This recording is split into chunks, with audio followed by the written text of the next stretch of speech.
right, let's go. All right, Kate, welcome to the Postpartum Performance Podcast. I'm so excited to have you on. A good friend of mine from back in college, and just being able to see kind of what she's doing now. So fun to reconnect.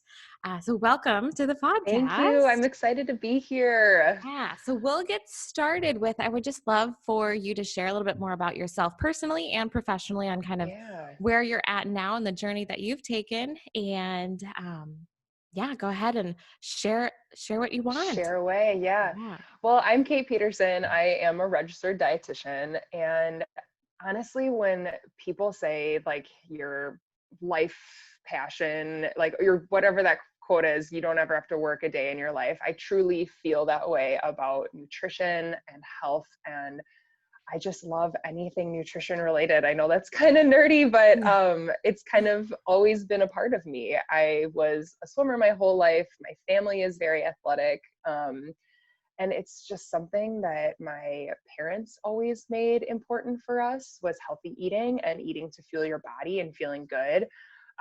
And I think that just kind of carried with me into my career. So this is a second degree for me. I went back to school a few years ago and became a dietitian, and now I have my own business and I love every second of it. Oh, it's so awesome. So Yeah. awesome. So because I think as a registered dietitian, there's a lot of things that you can do with that and what that looks Hmm. like and what people have thought of what a registered dietitian does. But I think your Yeah. approach is a little bit different. So we'll kind of jump into that. I think if there's Yeah. kind of some different Absolutely. approaches that you have and what you like to do with the clients that you work with. Yeah. So for me, it's all about balance and simplicity. Honestly, those are probably the two words that describe me and my approach to nutrition and my approach with clients. There's so much noise out there around nutrition. There's so many diets, so many fad diets. And at the end of the day, do those work? Probably not. Otherwise, we wouldn't have a new fad diet every year. I see so many people that come to me that are so burnt out and frustrated, and just it's that comparison game. Well, she's doing it, so should I be doing it? It should not be that hard. Our life should not be revolving around these decisions that are so hard around food.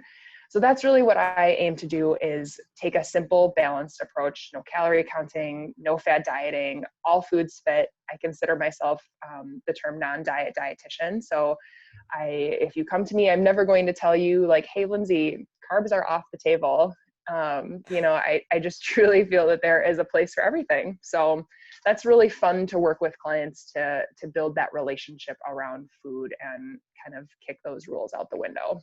Absolutely. And refreshing too, I think, for a Yeah. lot of people if they've been trying to lose weight or look, like improve their body composition or anything like that. And Hmm. they're used to the diets and that cyclical, like, oh, well, I lost weight and then I gained it back. And or even the good and the bad, and like if this is good food or bad food, and Hmm. getting so caught up in that. And I think that's refreshing for them to see that there is a healthcare provider that is providing you with the care that you need, but in a different Definitely. approach. So I think Hmm. that's awesome. And I Yeah. totally appreciate and align with that of like, there is, I wouldn't say balance, because it's like, there's never really a balance, but Right. there's a strategy or a way to kind of go around it Right. with that. And I know you do work with a lot of like active moms and busy moms, Hmm. things like that.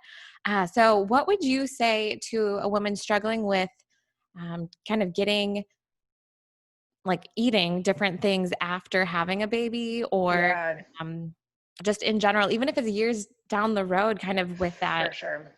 with that busyness. Yeah, I think number one is have grace with yourself. Everybody's health journey, everybody's health looks so different.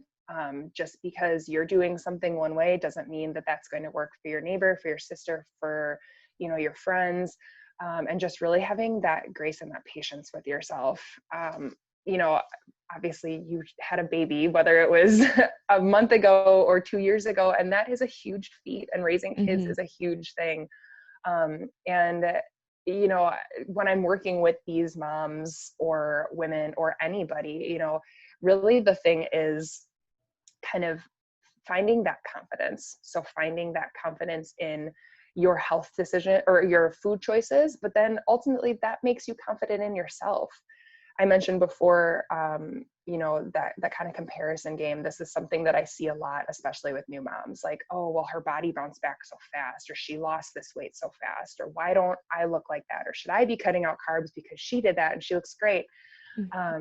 Again, your journey is completely different than anybody else's journey, and finding that balance for you and what's healthy for you is really the most important thing. Nice. And Yeah. for that, because I'm sure there's going to be listeners that they hear that and they're like, oh, that's all fine and dandy, Kate. Yeah. But like, what does that look like? So if someone came to you, and maybe their child is 1 year old and they're, like, okay, I'm just weaning off of breastfeeding, and what can I do? Because again, they're doing kind of that comparison, or like, what's maybe like 1 or 2 strategies that you would say, like, where to start with that, Yeah. whether that's food, mindset, body positivity, any of those things. Number one thing I would say is putting away the scale, throwing the scale away, getting rid of the scale. That is such a, that messes with your mind when you see that number, positive or negative. That can totally change the way you feel about yourself and the way you conduct yourself over the day. So I would say that would be my number one thing. There's so many other ways that we can measure progress and all of that success with healthy eating and all of that don't involve the scale. So that's my number one. Number two is finding that balance. So with my clients, I use something that I call the Core 4 method. This is something that I've kind of branded as part of my practice. And this is really the reason that we don't need any dieting. There are no food rules, all foods fit, because my Core 4 method basically teaches you how to build a healthy plate. So we're looking at half your plate of fruits and veggies, each meal including some kind of protein, some kind of healthy fat, and some kind of whole grain. We know that those 4 things, it's as simple as that. Those 4 things really build that balance. They satisfy you, they fuel you. And when you're eating that way, you don't really need to worry about counting calories and all of that. So that's something that I work with. I would say 95% of my time with clients is working on finding that balance through the Core 4 method. Awesome. And Yeah. the Core 4 method, with that, do you talk about like portion things, or is that more like depending on more of that intuitive eating? Kind of where do you fall? And I know it's probably person dependent a little bit on where they're coming from. But anything that specifically for the Core 4 that's, this much of this, or trying to have more or less of that? So that's the thing that I really like about using this Core 4 is that it sort of naturally portion controls you. So if you look on my social media, or if you are a client of mine, I send you kind of my image of the Core 4. But basically what it is, it looks at a plate. And I always recommend to use a salad-sized plate. Our dinner plates are huge in the US. They're like 9 or 10 inches. That's a lot of food you can put on that plate.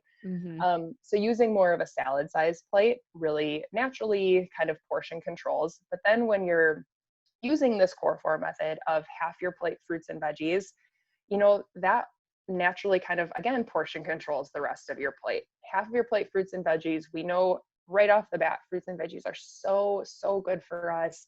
They're nutrient dense. They give us those vitamins and minerals that we need. But also for the woman that's looking at maybe, weight maintenance or even a little bit of weight loss, we know that those fruits and veggies aren't going to bomb your day out with calories. They're not loaded with fat. They're not loaded with calories.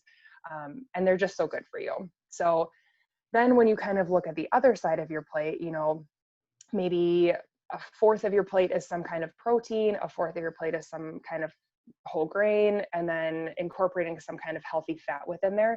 Using those portions on the plate sort of naturally portion controls. Some of my clients need a little extra help with that portion controlling, and we can use techniques like, using your hand for portion sizing. I'm sure we've all seen that in health class. But for the most part, sticking to that plate and sticking to those kind of fractions on that plate is really as simple as it needs to be. Nice. Now, I know eating out or going to restaurants can be challenging, let alone what we serve in our own homes. And I know it's a little off right now with the stuff going on with the pandemic. A little bit of eating out is not as frequent. But what strategies or what things would you tell someone that either they like to eat out or order out a lot or go to the restaurants, or what's some good kind of tangible, actionable things that you can do at the restaurants? Yeah, good question. So first of all, using the core four method. I mean, that's one thing that I love about that is it's completely relatable to whether you're cooking for yourself or you're going out to eat. But then from there, anytime you can swap in any kind of fruits or veggies. So, maybe choosing some kind of veggie side rather than the fries, or a fruit or a salad instead of some other, junky side. Really finding ways to sneak those fruits and veggies in whenever possible is probably the best thing you can do when eating out. Also looking at the way the food is prepared. So choosing things that are like baked or grilled rather than fried, deep fried, trying to avoid those words smothered. Yeah, As good as that can be, the state fair smothered fried food, yeah, those obviously add a lot of fat and calories and can really kind of pack into your day. So those are kind of the two big ones that I would say. Absolutely. I think having the courage to ask, I think asking the waiter or like, oh, can I get the dressing on the side, or do you have a different type Yeah. of thing? Because I think we look at a menu and sometimes we like get stuck in the confines of what's written on the menu. And then you Yes. realize like, oh, I don't have to order exactly what's on this menu. Like my husband and I, sometimes we've gone and we've just ordered like stuff from the sides, of like getting a It's a whole bunch of great like the way. grilled Yeah. veggies and some of those things, hmm because we know we want veggies. We don't want some of the other, like fries or the other Right. carb, like heavy things, or some of the things that just have like more richness to them, Yep. where we might be able to have like one serving of that, but we don't need half the plate of those like buttery garlic Exactly. mashed potatoes or As something good like as they that. are. Right. Yeah. So that's, Yeah. I And think, just being like creative with the yep. menus. Yeah. And, I actually was a server in a restaurant through dietetics school. And I can tell you from the perspective of a server and as a dietitian, that is a great suggestion. The worst thing they're going to tell you is, no, Lindsay, I can't do that. Well, they're not going to use your name because they won't know your name. But Like, how do the you, worst, unless you yeah, go to the restaurant that often, right. you're a Unless you are a regular. regular. Yeah. The worst thing they're going to say is, no, I can't do that. But it's definitely worth asking. Another thing you can ask too is if you are looking for those more rich dishes, or kind of those dishes that maybe we would consider not as healthy, ask your server to just package up half of that food or that meal before it even comes to you. We are in such this mindset of seeing this food and thinking, well, I have to eat all of it right now. But no, you don't. Actually, if you take that home, that's a meal that you don't have to cook later. Like, we're always looking for hacks to not have to cook. That's a For perfect one. sure. Yeah. And I think so, even to kind of bridge off of that, because I know you work with a lot of women with like the body positivity thing and hmm like stress eating, or that kind of Yeah. where you feel like you have to eat all that's there, or we have hmm different things that psychologically we might be choosing to eat a certain food at a certain time for whatever reason, or stress Yep. eating with that. And what what do you have to say to those women? And what I know body positivity is a big thing for your practice too. So what Definitely. I'd love to hear more on your approach.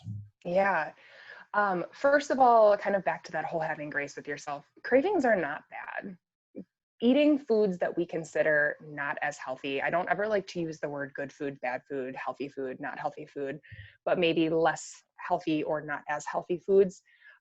Craving those foods, or wanting to eat those foods, or even eating those foods is not bad. And I never ever want anybody to think that because you ate those foods, you're bad or you went off the rails or whatever. But learning to manage that is really important, kind of like you said. So I've been hearing this a lot now that everybody has been home quite a bit, is the stress eating, and you're home all the time, you're running to the kitchen. Mhm. First and foremost is looking at your portion size. So again, I talked about this with the core four, but using portion sizing is important with snacking and stress eating as well. So number one, you have that craving, that's okay. You can listen to that craving, but eat within that portion size. So a lot of times when we're craving snacky foods or chocolate or whatever it is, I recommend to just get like a little custard sized cup, or just a small little bowl or, dish, and put your food in that bowl or dish and then put that big container away. So for example, if you're craving chips or you're a chip stress eater, put a little handful of the chips in the bowl, close that bag and put it back in the pantry. Do not leave it open on the counter. On your lap. Yep, exactly. We've all been there. We know where it ends. We know where this is leading. So that's a number one tip. Out of sight, out of mind truly is good, but you're also giving into that, not giving in, that's not the right word. You're honoring that craving. You're listening to that craving. Number two, I would say when you are feeling those stress eating, that stress snacking, is really finding that trigger. Are you stressed? Are you anxious? Are you emotional? Are you bored? We eat for so many different reasons, and finding that trigger and removing that trigger can be huge. So let's use boredom eating. You're bored. You're what's that song? You're bored in the house and you're in the house bored. It's all over quarantine videos, whatever. Ask the Gen Z or whatever those younger kids are. We're too old for that. But when you're in the house and that food is readily available, you want that. You can't stop thinking about that. Finding that boredom trigger. So I'm home, I'm not doing anything. Okay, well, let's find something to occupy your mind a little bit. Even if it means going for a quick walk around the block, walking to the end of the driveway and back, calling a friend, physically removing yourself from that kitchen and that situation where you just keep going back for more. Something as simple as that can honestly kind of erase that trigger. So it can be really that simple. That's awesome. That's definitely something that's very tangible, not easy to do, because it definitely can be a process to change those habits, but definitely something that being mindful of the environment and the emotions and how you're feeling with that. And if you do have a day where you feel like you're going off the rails, or you feel like you ate bad, that's in quotes, I'm air quoting that, just remember that every bite you take, every snack you take, every meal you take is a chance to start again. So just because you maybe went a little nuts with the M&Ms doesn't mean that whole day is wrecked. Do better your next meal, do better your next snack, choose fruits and veggies, choose good for you foods. You don't have to completely throw that day out the window. That's awesome. Mm-hmm. What pantry staples or what snacks would you recommend if you have someone come into you and they're like, hey, I hate cooking, I hate meal prepping, I hate, like that's not my thing, or they have, a couple kids and they're just like, what, like we just need something easy. What would be some things either in the pantry or in the fridge that you're like, hey, you could have this, and this, and these are good options for you, or realistic things that are going to support you and nourish you and not make you feel like garbage. Yeah. Basically. That's the goal, right? Plain and simple. Yeah. Make you feel good. Yeah. So whenever people ask me about snacking, I always recommend to find a little bit of a balance. So we always want to find balance in our meals, but finding balance in our snacks is just as important too. I think we've all been there where we eat maybe like a handful of crackers or something and you're hungry an hour later. Finding a balance of some kind of carb and some kind of protein is a really good approach to snacking. So for example, that may be, instead of having like a handful of wheat thins, you do a handful of wheat thins and a tablespoon of peanut butter. It's a little bit of carbohydrate, a little bit of protein that really extends the life of that snack. So that's kind of what I mean by that. In terms of, pantry staples or snacks to have, some of my go-tos are, like I said, crackers and peanut butter, mixed nuts, unsalted nuts, cheese sticks. Those applesauce packets are really good for kids, those unsweetened packets. They're good for adults too, actually. I always have a thing of applesauce in my fridge. That's a great snack. I'm a big fan of, there's a bunch of no-bake energy bite recipes that float around the internet. So those use things like nut butters and oats. You can do like dried fruit or chocolate chips, and those are great snacks. They kind of taste like cookie dough, so you can trick your kids into thinking they're getting away with something there. Those are kind of my go-tos that require no cooking. So those are some of my favorites. Perfect. Yeah. And I've seen on your social media, I love your social media stuff. You got some great thank you. things. We'll attach that into the show notes so you guys can see your Instagram stuff. But you talk a lot about like sheet pan meals. So yes, you have your pantry staples. And then for the people that are like, I don't like cooking, but you also they're trying to improve their time in the kitchen and not spend a ton of time cooking. Would you want to expand on some of those sheet pan meals or stuff that you would recommend Yeah, with that, or what that looks like? definitely. So I am obsessed with pantry staples. I love talking about pantry staples. I love sharing recipes that use pantry staples. And what I mean by pantry staples, if you're unfamiliar with this term, is just certain food items, ingredients, whatever that can sit in the pantry for a while, that when you do have those nights that you're like, oh my gosh, I have nothing prepared, I don't know what to eat, you at least have a couple things you can throw together and put a meal together. So that could be things like grains, quinoa, rice, pastas. That could be frozen veggies. I always like to think of my fridge and freezer as an extension of my pantry. So frozen vegetables, you can freeze grains, things like that. So that's kind of what I mean by pantry staples. These sheet pan meals are amazing for people that don't like to cook or don't really have a lot of time. They are exactly what they sound like. You throw everything on a sheet pan, pop them in the oven, and you have an entire meal on a sheet pan. So an example would be, and there's all different flavor profiles. If you're not on Pinterest, definitely go Google that or just Google it. You'll go down a big black hole of sheet pan meals. But one of my favorites to do is I'll do chicken breasts or even like garbanzo beans, chickpeas. So kind of season those in like a little chili powder, cumin, kind of those Mexican seasonings. Put some peppers, onions on the pan there, and then pop that all in the oven. And then, if you have some kind of quick grain, so like a rice that you can pop in the microwave or quinoa or something like that, mix that all together and you've got like a Chipotle bowl right there. Put a little salsa or guacamole or sour cream or whatever it is on there. And that's a great balanced meal. And it's all in one sheet pan minus the grains. But there's other ones that you don't even need to cook grains for. You can just throw them on the sheet pan and they're all good to go. 100%. We love our bowls. We make so many just like Yes. roasted veggies and then the protein, and we throw it on a bed of greens, and we're Yep. set. And then we'll make some sort of kind of like more fattier dressing with like avocado Yep. mayo or something like that. But Mm-hmm. I think if we counted how many bowls we had during the past couple of Oh my months, gosh, you and me both. like probably every night minus maybe like one, like 6 out of the 7 nights, Yep. like we're Well, having and a they bowl. taste different every night, It's like, well, I just did this last night, but it tastes different. It's so good. Yeah, and the spice combination, like you said, that Hmm. can change completely Yep. what you're having. And to discount that, because you could have literally the exact same ingredients, but changing your spices, I think, Hmm. is so, Exactly. so cool. Yeah. And I mean, even to your point, you could bake a sheet pan of chicken and peppers and onions, tomatoes, whatever veggies you like, just basic, a little olive oil, salt, and pepper.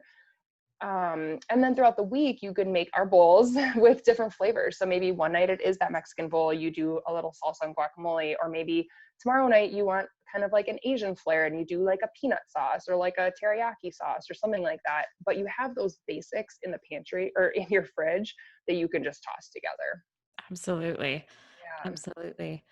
Um, I did want to ask you, so a little bit more on your background because you went also for public health, correct? Yeah. Hmm. So you have your Yeah. master's in public health and then also with your registered dietitian. How have you Hmm. seen those kind of combine, or if there's anything that you've noticed from both of those in your business? Because you started the business also during some of the quarantine stuff, I believe, was Yeah. some of the launching, correct? Yep. Yep. Okay. I officially soft launched actually about a year ago, which Okay. is cool. But I would say that, I mean, I was kind of getting my feet wet in dietetics and all of that. I would say I really kind of put the pedal to the metal in quarantine, definitely. Yeah, I mean, yeah, I knew you at Carroll when I was working on my Mm-hmm. public health degree. I think that really instilled this idea of preventative care in me. Public health is all about prevention, obviously taking care of you when something happens too, but the sooner you can prevent something from happening, the better off you're going to be. So I also work part-time clinically, and I see so many people that are in the hospital that didn't take care of themselves, didn't eat well, maybe ignored some of these things that were going on, and they're in really rough shape now. And that's so hard to see because a lot of these conditions truly do tie back to our nutrition and our health. And you and Dave know this. You guys are all about that. And when you really take a preventative approach to your nutrition, especially when you have kids in the house and you have a family and you help build those, those skills and those good nutritional habits as kids or as teenagers, that is invaluable in growing up healthy. Like I said, so many issues in our society stem directly back to poor nutrition. And taking a preventative approach, really treating yourself well and feeding your body well from the start is one of the best things you can do. So I think that's kind of where my public health nutrition all intertwines, is that it's completely related. Take care of yourself. For sure. I wanted to touch on your like upbringing with being an athlete and doing swimming. And then also I know you're doing some like triathlete stuff you've been dabbling in that a little bit. Yep. And so where that kind of where you can bridge that gap of nutrition and athletics and being active, because I think that's where a lot of the confusion, like besides the basic nutrition of day to day and kind of managing your like parenting or family, and that nutrition aspect and balancing work-life balance. But then when you are active and if you're training for certain things, that can look different. So I'd be curious to hear from your perspective what that looks like, or what you recommend, or kind of what to go about with that. Yeah, definitely. I just have to tell a funny story, because whenever I think about kind of like growing up as a swimmer and just really active, my mom always tells this story that I would be packing for swim meets and I would be like, well, I have to pack my fruit because I need to fuel myself. I'm like, what 8-year-old says that? I knew someone I was that's going to be, someone that's going to be a registered dietitian and work with people about food. At the end of the day, you truly cannot outwork out or out-train a bad diet. Regardless of if you're training for an Ironman or you're just trying to be more active, if you have a poor diet, your body cannot function, and you can't optimize those workouts. So again, kind of starting with those good nutritional habits is really important. I think from like a training perspective, truly fueling your body with good for you foods, fruits and veggies, good lean proteins, not skipping meals, not, what's the word I'm looking for? Not restricting certain foods just because, they may be higher calorie and, I worked out really hard today and I don't want to, throw that workout out the window. Really thinking of it as the perspective of, I need this food to fuel my body. Yes. And, your body needs it. Absolutely. I remember Dave mentioning this. This story has stuck in my head about fueling your body, where one of his football coaches had said, like, they were talking about nutrition stuff and like with their training and things. And they're like, you don't want to fuel your body with Cheetos, because what you eat is what your body becomes, and like, that's a very extreme, but it's like what you can, like your body like is going to metabolize that. And like, that's what goes into your cells. So he's like, if you guys are strength training and eating Cheetos, your muscles are going to have some pretty crappy like cell makeup to try to get stronger, where it really won't, because it's not getting the nutrients. And so I always think about that, where I'm like, I don't want to eat I don't want my Cheeto muscles. So I'm like, what foods can I choose that are going to really like be helpful for that kind of like cellular, like way micro version of stuff, but it goes the same way of just picking those things that are going to actually support that. Definitely. And, kind of going back to your busy mom that you work so much with, I think a lot of people, obviously nutrition and physical activity go directly hand in hand. Those are two of the best things we can do for ourselves. But I think a lot of times people think when it comes to weight loss or weight maintenance that you need to work out so hard 7 days a week. And that's just not the case. If you are fueling yourself not with Cheetos, with good foods, good for you foods, you can get away with just movement that makes you feel good and not having to worry about, again, outworking a poor diet. Absolutely. I would love to hear your thoughts on with movement and with nutrition and all of those things. I feel like there's a stress or a pressure that we put on ourselves to eat a certain way, work out a certain way, to a certain either quantity, amount, workout time or frequency, that I think that pressure makes us almost like paralyzed in the way of actually just taking the action or choosing to do the things that we enjoy. And it's like Yep. dampening your actual joy in that, whether that's Yes. eating or making whatever food that you want to have, or doing, the dance class, the yoga class, the biking, the Doing it cycling. all. Yeah. And Yeah. choosing the things that you're like, okay, this actually is fun for me. And then it becomes more of a job if they're not doing that. And they're like, oh, well, this food thing's not working because Right. it's so much work. And, have you seen that a lot, I guess, working with people? Yeah, I have. I actually saw somebody speaking during quarantine sometime. And she was just like, if you're constantly looking at your watch to hit like your 30 minutes of workout when you're working out, that is not a good workout for you. That is not something that's bringing you joy. And ultimately, that's stressing you out. And we know that stress is so hard on our bodies. Even little stresses like that, stress makes it harder to lose weight. Stress makes it harder to get a good workout in. It's just that big cycle. And I've heard this term joyful movement before, and I love that. And that's something that I personally have been trying to do quite a bit over the last couple of months.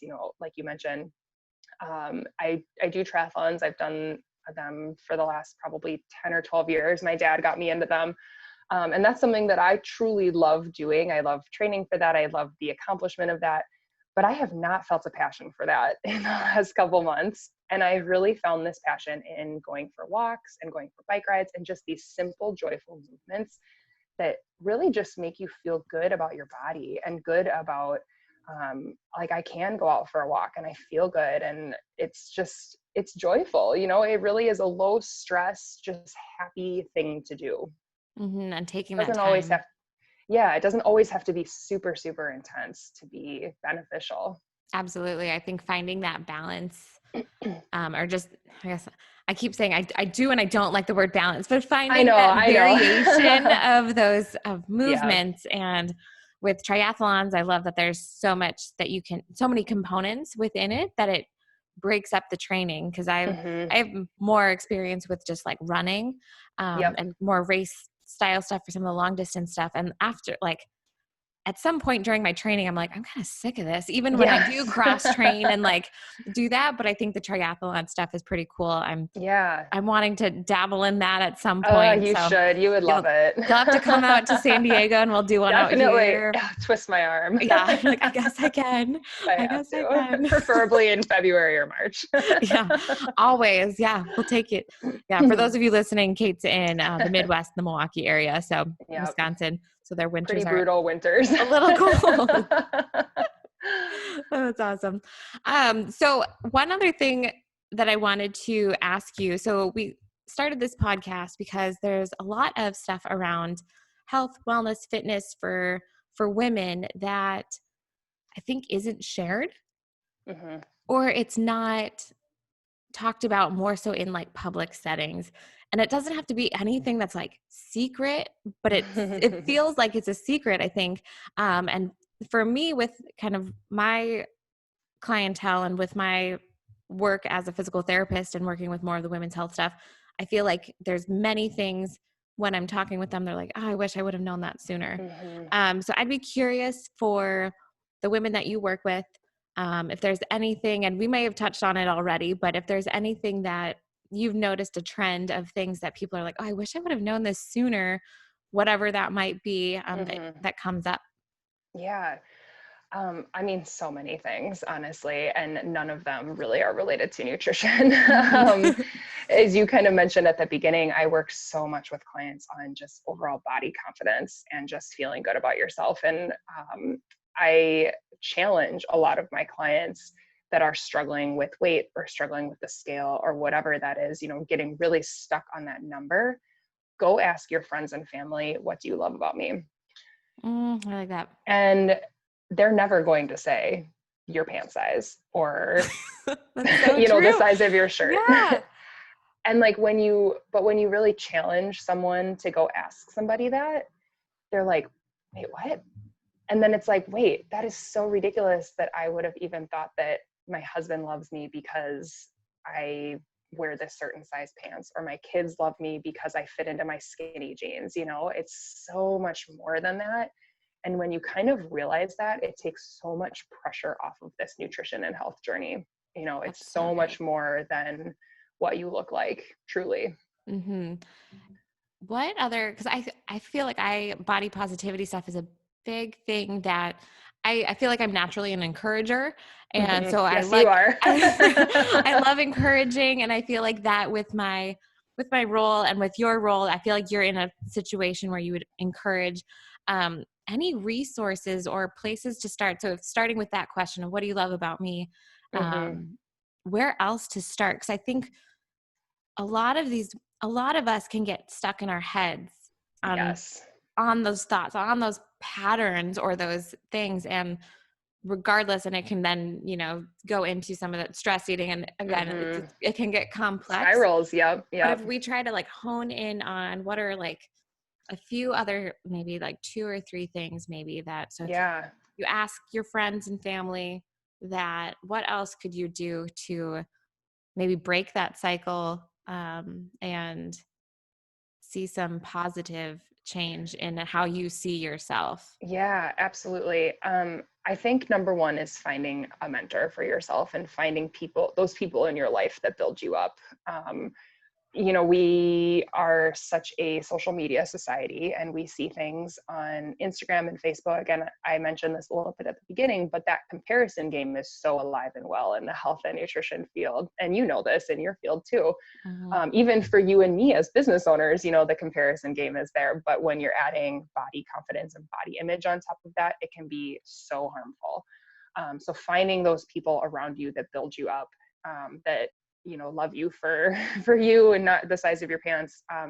And a tangible thing you can do is delete those people off of your social media, first of all, if you are active on social media, or maybe you have a coworker that doesn't really make you feel good. Like, actively avoid those conversations and seeing those things, because the more we see those things, the more we believe those things. And if they are negative things, we don't want that. You know, that's not doing us any good. So delete those people out of your life, That's whether so it's on true. social Yeah. media or in real life. Oh, that's so true. Yeah. You don't need to have Yeah. that negativity. Um, I've even started to certain accounts, well, just in general, less being on social media. I found that that's been really Yep. helpful. But also certain accounts, like I stopped following some of like the restaurants and some of those other food ones, which I love some of the like, healthy food recipes. And I follow Yeah. certain ones because I know what they're posting, or I know where I can go look up their stuff. Mhm. But then if Mhm. you're following, if you really love donuts and you're following all the donut shops in like the area, like, of course that's their product. They're going to keep posting those Yep. things. So then your feed is full Yeah. of donuts. So then you Yep. wonder why you're like Remove having that this trigger. crazy, yeah, you're like, I wonder why I have this craving for donuts. So that was even something that I found with Yep. like, what am I putting in my space? What am I, it's like, Yes. and Yep. space, and also virtual space, because again, we're Exactly. in our phones, on our computers so much. And with all of that, like Mhm. artificial intelligence stuff, like it knows. So if you It start does. You searching think for, about it, it's gonna see it. yeah, exactly. Yeah. So being able to like think about those things and remove the stuff that's not going to be serving you, or if it's triggering you, like you were saying, like whatever Right. those things are. And I think the tough love with yourself, having the grace, but the tough love of Mhm. acknowledging those things too. Because Yep. if you know, like if you realize like, oh, it's every time I'm, you know, sitting on the couch, I'm grabbing for those things, but you Exactly. know that it's happening every time. It's like that tough love of like, okay, I can only give Why am myself I doing this? that. Like Yeah. what is going on, and having that tough love of Mhm. like, okay, something needs to change if I want to see a change in this habit Yes. or in my Yep. nutrition. Yes. Yes, I know. It's a Ugh, whole thing. it's so much. It's I hard think out there, ladies. we got this. I think Yeah. there's just so much too that we can like, as you're aware of, realizing that it's so interconnected, that Mhm. again, it's all of these things: nutrition, fitness, like hydration, your mental health, your Mhm. self-talk, and how your relationships are. Like, it really does affect everything. And I just love that your approach with like the body positivity and just having the building confidence in that. Cause we kind of say that a lot. We're talking about being strong and living confidently, and you're talking about living confident and having confidence with your food choices and all of that. Right. And I just love that, because it comes down to, if you're confident in those choices, that's really where you can be more positive. Exactly. It affects everything. It For does. sure. Awesome. Well, I loved talking with you. Yeah, You're it was so so fun to fun have talking on. with you. It was so fun talking with you. Yeah. So first of all, we mentioned your social media stuff. I would love for, if people are interested in watching what you're doing, getting in touch with you, working with you, because she does virtual. And are you kind of doing in person, or more so virtual, I guess, right Kind now? of more so virtual. Yeah. Yep. Understandable. So Yeah. virtual. So wherever you are, you can reach out to Kate and work with her. So where can people find you?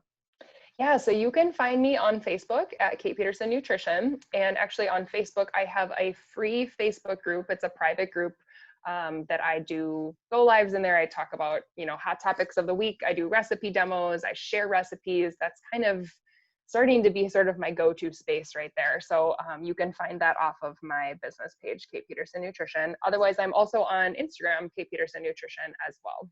Awesome. And she's really got some great stuff. I love watching the videos and the Thank recipes. you. So fun. So fun. It is a lot of fun. Perfect. So I'll include that in the show notes. But final question, and I've been asking this for all of the guests on the show. So you are at, this is hypothetical, I guess, but you're at a coffee shop, your favorite coffee shop. Do you have a favorite coffee shop? Yes, I do. Which one? It's called Mama D's. It's in I Wichita. love Mama D's. Oh, it was still there when I was at school. Yes. It's adorable. I love it. The one on the corner. Yep. Yeah. It's so cute. Yeah. It's so cute. It's like teensy tiny, but it's cute. Yeah. Yes. All right. So Kate, you're leaving Mama D's, and there's a woman that's a new mother. So she's, pushing her little stroller with her child. And she's like, "Hey, Kate, I want to ask you some advice. I'm struggling with staying healthy and finding a new routine as a mother. What advice would you have?" And you have a minute, because you have to go off to a triathlon training event. So you only have a minute, but you really want to share some good my coffee. With her. I'm just going to be drinking coffee on my bike. Be tricky. Yeah. A little messy. Honestly, it kind of comes back to what we talked about at the beginning, is that your health journey is truly yours. And actually, Lindsey and I worked together at college, and one of our managers told me this one time. I was talking to her about leaving a job at a place that a lot of people were trying to get into, and I was trying to get out of. And I was like, people are telling me, like, why are you trying to leave there? Why are you trying to do this? But I'm not happy, and this is not something that's good for me. And she was just like, you know what, Kate, a lot of people will see this castle up on the hill. And in the health and nutrition field, maybe the castle up on the hill is a perfect body or happiness or whatever that looks like. And that's all you see, is you see that beautiful castle up there, and you're like, I need to get in there. But once you're inside, those walls look very different once you're inside those walls. And I was like, oh my gosh, that is like so applicable to so many things in my life. And I truly think about that probably weekly. It may look bright and shiny and beautiful on the outside, but you don't really know the inner workings of that person on the keto diet, or that person that looks really great 3 months after having a baby. Maybe she's really not happy, or maybe she's not really eating very well and fueling her body. You don't know the inner workings of this. So trying not to take things at face value, and realizing that, your journey is truly personal, and just because it's working for her or him or whatever doesn't necessarily mean that that's good or will work for you. Oh, that is such good advice. Yeah. The journey, not about getting into that castle. Oh my gosh. Yeah. Oh, that was so good. I love that. Yeah, if I was that mom, I'd be like, all right. Yeah, I'm going triathlon training with you. Exactly. Oh, so awesome. So many good things that we talked about today, and I'm just excited for everyone that's going to be listening in on this. Yeah, Just me to too. a lot of things to take away from. But again, if you guys want to reach out to Kate, she's Kate Peterson Nutrition on Instagram and at Hmm. Facebook, and get in her group page because you'll find some awesome, probably sheet pan Yes. recipes and Oh some good yeah. core four stuff, and just so much information and just positivity and Hmm. something refreshing. And we Yeah. all need a little bit more of that, especially in kind of that Yes, nutritional we do. health field. So thank you again so much, Kate, for Thank you, joining. Lindsay. And I'll talk to you soon, okay? Yeah, sounds good. Thank you. You're welcome.